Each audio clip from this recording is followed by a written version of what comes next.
আমার কাছে মনে হয় বাংলাদেশ ক্রিকেট বোর্ড লিটন দাসকে দত্তক নিছে।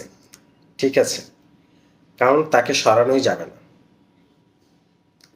মানে I don't no, Bangladesh cricket বোর্ডের যে সিলেক্টর আছে তারা কি ম্যাড, টোটালি ম্যাড। একটা ছেলে দিনের পর দিন দিনের পর দিন দিনের পর দিন পারফরমেন্স ডাউন, তারপর তাকে টিমে নিতে হবে, তারপর তাকে সুযোগ দিতে হবে কেন? হয়তো তাকে নিয়ে রিসার্চ করেন, সে তার প্রবলেমটা কি, হ্যাঁ তাহলে তাকে বাদ দেন, তাকে তার জায়গায় অন্য একটা ছেলেকে জায়গা দেন, তাদের কেরিয়ারটাকে, অন্যদের কেরিয়ারটা গ্রোথ হোক। বহুত হয়েছে তো, তাকে দিয়ে তো অনেকবার ট্রাই করেছেন আপনারা, কি না ট্রাই করেছেন। তারপরে কেন আপনারা তাকে টিমে রাখতে হবে? লিটন দাসকে কেন টিমে রাখতে হবে যার কোনো পারফরমেন্সই নেই? আপনি যদি চিন্তা করেন 2024 সালের কথা, যে ক্রিকেট কোথায় চলে গেছে, যে আপনি বিরাট কোহলি বলেন, রোহিত শর্মা বলেন, এদের মতো প্লেয়ারকে যারা 100 স্ট্রাইক রেটের উপরে ব্যাটিং করে ইন্ডিয়া, তাদেরকে নিয়ে পর্যন্ত চিন্তা করে তাদেরকে রাখবে কি রাখবে না। হ্যাঁ, গৌতম গম্ভীর টোটাল, এই বিরাট কোহলি বলেন, রোহিত শর্মা বলেন, তাদেরকে বাদ দেওয়ার চিন্তা ভাবনা করতেছে। তাদের কন্টিনিউয়াস পারফরমেন্সের উপরে থাকো, স্ট্রাইক রেট 100 স্ট্রাইক রেট কমে কিছুতে কম চলে আসছে দেখে তারা টি টোয়েন্টির সাথে ম্যাচ করতে পারতেছে না, এখনকার সময়ের সাথে গ্রেপ করতে পারতেছে না, তাদেরকে নিয়ে চিন্তা করতেছে। আর আমাদের বাংলাদেশ কি করতেছি, একটা ছেলে দিনের পর দিন দিনের পর দিন দিনের পর দিন তার ডাব্বা মারতে মারতে মারতে মারতে চলে আসতেছে, তারপর তাকে আমরা টিমে রাখতে হবে কেন ভাই? কি দায় করছে তাকে টিমে রেখে আপনাকে প্রতি মাসে স্যালারি দেওয়ার?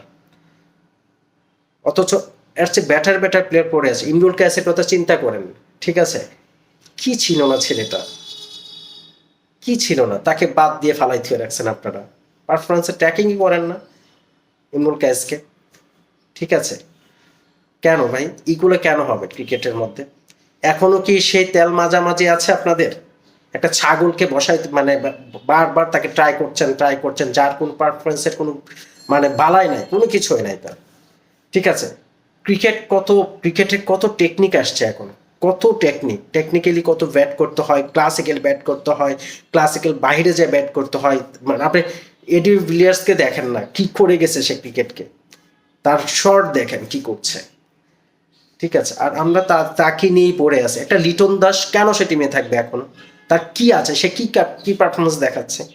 তাকে আপনারা অধিনায়ক বানাই দিচ্ছেন টি 20, তা সে খেলতেছে, ডাব্বা মারতেছে, প্রতি ম্যাচে ডাব্বা মেরে যাচ্ছে, তারপর তাকে নিয়ে আপনাদের খেলতে হবে, তাকে খেলাতে হবে কেন? আপনাদের কি আর কোনো প্লেয়ার নেই? আর কোনো সুযোগ দিতে চান না? রোহিত শর্মা, বিরাট কোহলি এবং ওয়ার্ল্ডের যত বড় বড় প্লেয়ার আছে, নেক্সট জেনারেশন, নেক্সট যারা জুনিয়র আছে তাদেরকে সুযোগ দিয়ে যায়। আর আপনাদের সুযোগ দেওয়ার কোনো বালাই নাই, কারণ হচ্ছে আপনাদের পাইপলাইনের প্লেয়ার রাখেন না।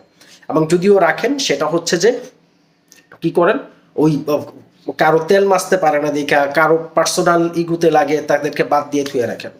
প্রবলেম হচ্ছে এটা বাংলাদেশ ক্রিকেট টিমের এবং মানে সিলেক্টরদের।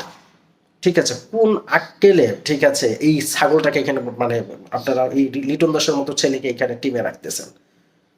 কেন স্যালারি দিয়ে যাচ্ছেন প্রতি মাসে মাসে?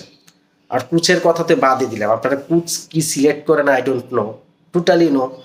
যে আপনারা ওই যাদের জীবনে ওই ইন্টারন্যাশনাল ওয়ানডেও খেলে না, বা যারা ইন্টারন্যাশনাল ওয়ানডে খেলছে, যা তাদের জীবনে কোনো কিছুই নাই, পারফরমেন্সই নাই।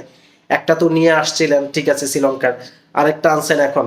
ঠিক আছে, কি বলবো ওদের, মাথায় চিন্তা থাকা উচিত যে একজন টিমকে উঠানোর জন্য কি ধরনের কোচ দরকার, আমার এখন কি ধরনের কোচ দরকার আমাদের। ঠিক আছে, আপনি দেখেন না পাকিস্তানও তো ডাউন হয়ে গেছিল, মিতু হেডেনকে হায়ার করছে, টিমটাকে কোথায় দিয়ে গেছে পাকিস্তানকে। ঠিক আছে, মিতু হেডেনকে হায়ার করছিল কোচ হিসাবে, পাকিস্তান টিমটাকে টোটাল গুছাই চলে গেছে। আর বাংলাদেশের মধ্যে, ঠিক আছে, কোন থিঙ্কিং তাদের ভিতরে কাজ করে আমি জানি না, এখনো তাদের ভিতরে থিঙ্কিং আর রুট লেভেল তো কোনো প্ল্যানই নাই যে প্লেয়ারকে পাইপ প্ল্যানে রাখা। ঠিক আছে, প্লেয়ারদেরকে কিভাবে পাইপ প্ল্যানে নিয়ে আসতে হবে ওই চিন্তা ভাবনা তাদের ভিতরে নাই। ঠিক আছে, তো আসলে আমার কথাটা এটা না, কথা হলো যে লিটন দাসকে এই টিমে কেন রাখা হচ্ছে আদৌ আমি জানি না। কারণ এই টিম একটা ছাগল পোড়া, যারকে নিয়ে কোনো রিসার্চ করা হচ্ছে না, সে নিজেও নিজেকে নিয়ে রিসার্চ করছে না, আমার প্রবলেমটা কোথায়। ঠিক আছে, তাকে নিয়ে ম্যানেজমেন্টও রিসার্চ করছেন, তার প্রবলেমটা কোথায়। ঠিক আছে, যে আসলে একটা প্লেয়ার কতদিন এভাবে জিরোর পর জিরো পারফরমেন্স ছাড়া খেলে যাচ্ছে। আপনাদের মনে কি বিবেকে বাঁধে না, একটা প্রশ্নবিদ্ধ হন না আপনারা যে আসলে ওকে কিভাবে আমরা টিমে নেই?